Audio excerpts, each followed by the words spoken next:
Yes, of course. Hello, my name is Morgan, and I'm with Scenes in Color. Nice to meet you. I love your glasses, Morgan, and your Thank you hair. so much. You got the Thank look. you. I really appreciate that. Thank you very much. Yeah, How are you doing today? I'm well. Great to speak to you. Okay. Well, if it's okay, let's just go ahead and get started. Yes. So, your character, Freddie, in a lot of ways, when we first meet Freddie, he was really shy, kind of almost timid. So, what was it like having to portray a character whose emotions are pretty nonverbal and just giving off certain cues for us to understand who he is? Uh, yeah, when I first got the role, one of the things that Dennis Lehane, the creator of the show, told me was that he felt that Freddie was the loneliest man on the planet. Uh, so that was like the window in to try to think of what the loneliest man on the planet would be like, who's never had um, any intimacy, like emotional connection with folks. We discover through the show the hardships that he's gone through in his life, which has left him like sort of jaded and as you said, nonverbal almost. Uh, so really, it was. I mean, I was sort of given everything on a platter and sort of enjoyed delving into this silent world almost. Yes, he had very minimal dialogue, but I will say that you definitely portrayed him very well. It was very easy to show him empathy. So, I also want to say, what advice or any encouragement or words of wisdom do you have to give people like Freddie, who at any age still have aspirations and big dreams? Uh, That's a great question. I think Freddie needs a better therapist. Any Freddies out there need better therapists and advisors than me. They need professional help. For sure. Freddie needs professional help. But what I would say is if you find yourself uh, engaging in destructive or self-destructive tendencies, to try to seek help, because that's only going to lead you further down the rabbit hole.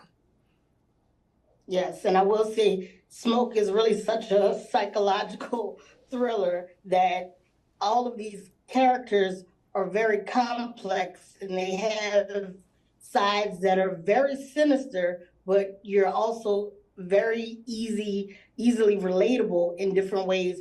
And thank you so much for taking the time to speak with us today. You have a good day. You too. Thanks again. Thank you so much. Bye bye. Bye.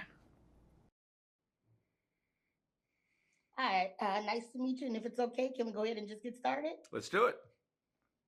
Okay, so you have a lot of a big history with these murder mystery type shows and just all types of cinema. Can you tell me what went into wanting to reveal the arsonist kind of early on in the season while still being hopeful that it would be intriguing and interesting?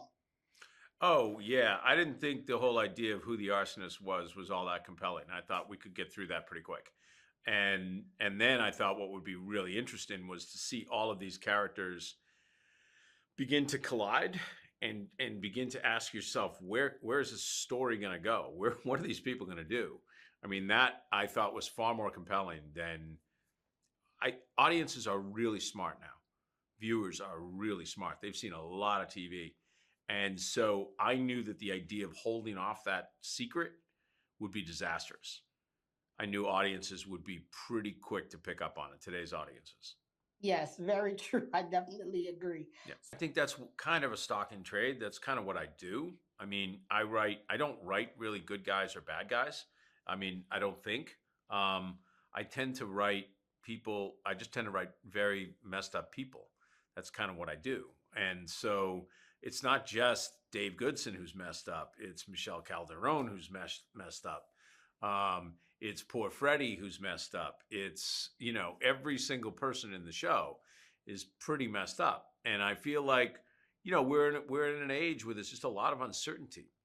You know, we don't know what's coming. We don't know where this world is going right now, but it seems to be going very fast. And I wanted to look at Very some, true. yeah, and I wanted to look at people who are swept up in their own microcosm of the world that we live in now. Yes, these characters are very complex, for sure. So thank you for taking the time to Hey. speak with me today. Audiences will be excited to see these very complex and interesting characters, and the show is very, very compelling. Thank you very much. Morgan, Thanks I'm a with lot. Scenes and Color. Nice to meet you. Nice to meet you too. Okay, and if it's okay, can we just go ahead and get started? Let's go. Okay, sounds good. So, your character, Stephen Burke, that was really one of my favorite characters throughout the series.